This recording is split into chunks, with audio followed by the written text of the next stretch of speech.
Selamat pagi. Saya kembali akan membacakan salah satu bab di buku Kalau Tuhan Duduk di Sebelahmu. Kali ini judulnya adalah Tuhan juga disuruh melepaskan agar dapat miliaran.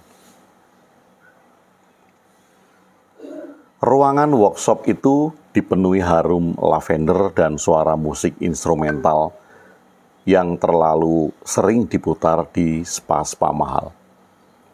Di depan, seorang coach spiritual berdiri anggun dengan pakaian putih dan mikrofon tanpa kabel.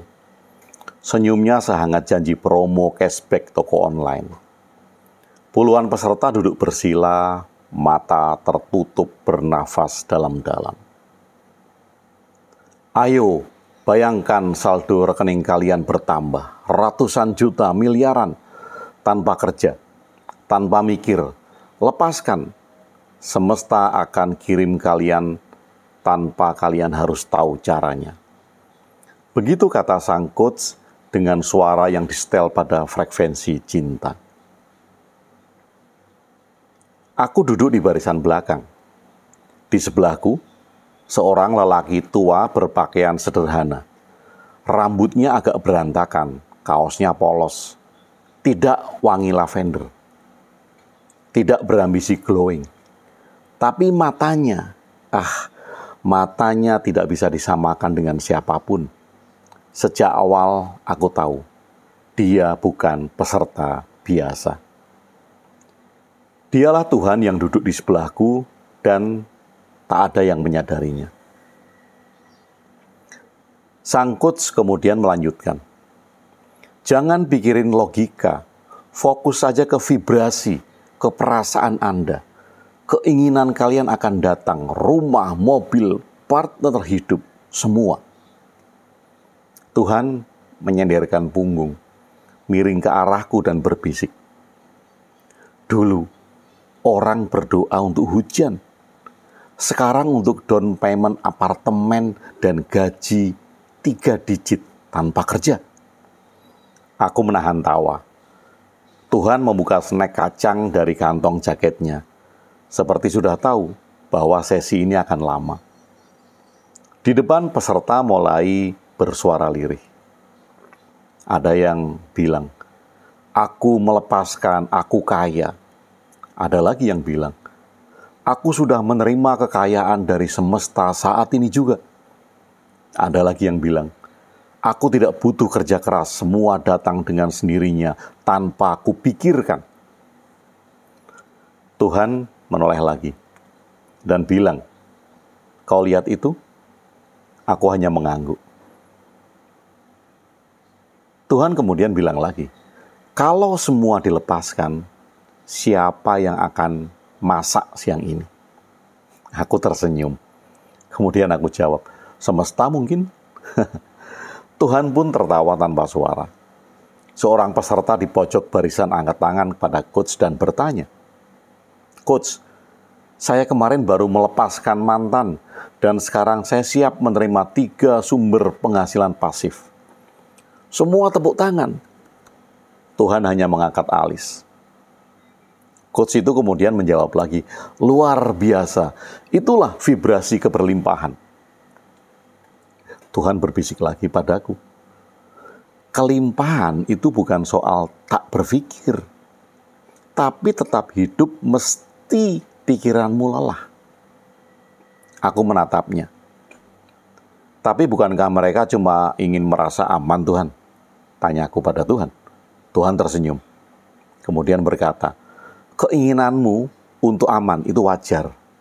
Tapi kalau kamu ingin semesta kerja rodi demi semua keinginanmu, itu bukan pasrah, itu malas. Dan aku tidak pernah menciptakan shortcut menuju ke sana. Tepat saat itu notifikasi HP salah satu peserta itu menyala. Kemudian tulisannya, tagihan BPJS Anda telah jatuh tempo. Tuhan melirikku dan berkata, kira-kira tagihan itu bisa dilepaskan juga nggak? Aku menahan tawa lagi. Sang coach masih berdiri gagah di depan. Tatapannya penuh keyakinan. Senyumnya meyakinkan. Dia kemudian berkata, "Kami percaya kalau semua itu mungkin. Karena melepaskan berarti percaya tanpa perlu logika." Ruangan bergema dengan gumaman setuju.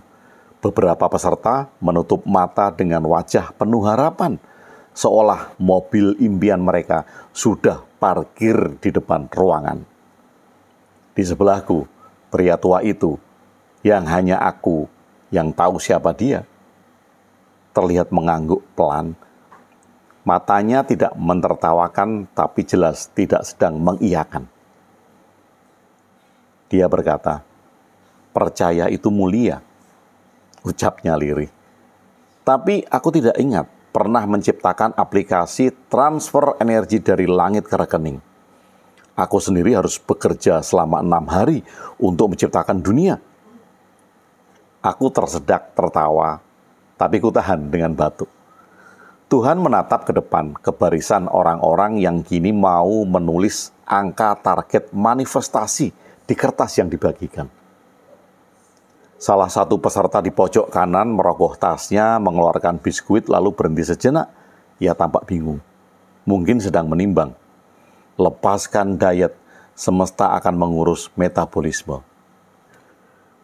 Tuhan menyentuh pundakku dan berkata pelan, "Aku tidak menolak kalian melepaskan," bisiknya. Melepaskan rasa takut, melepaskan rasa malu, melepaskan rasa bersalah itu indah. Tapi jika kalian melepaskan logika, tanggung jawab, dan etika hanya karena ingin cepat kaya, kalian bukan sedang pasrah, kalian sedang malas.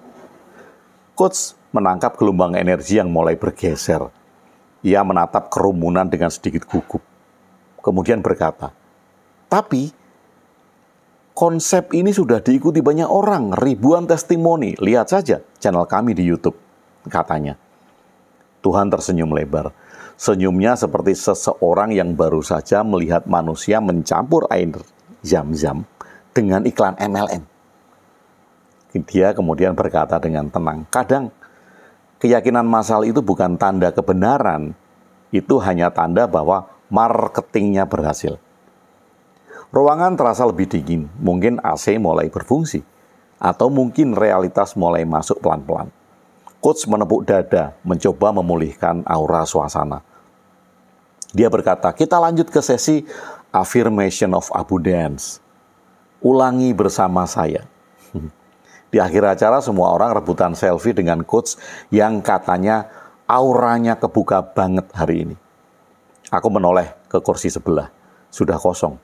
Tuhan menghilang begitu saja, tidak ikut sesi afirmasi penutup. Tapi aku tahu kemana dia pergi, ke warung depan, pesan teh manis, bayar tunai. Tanpa manifestasi, tanpa mantra, tanpa nunggu rating Google Review.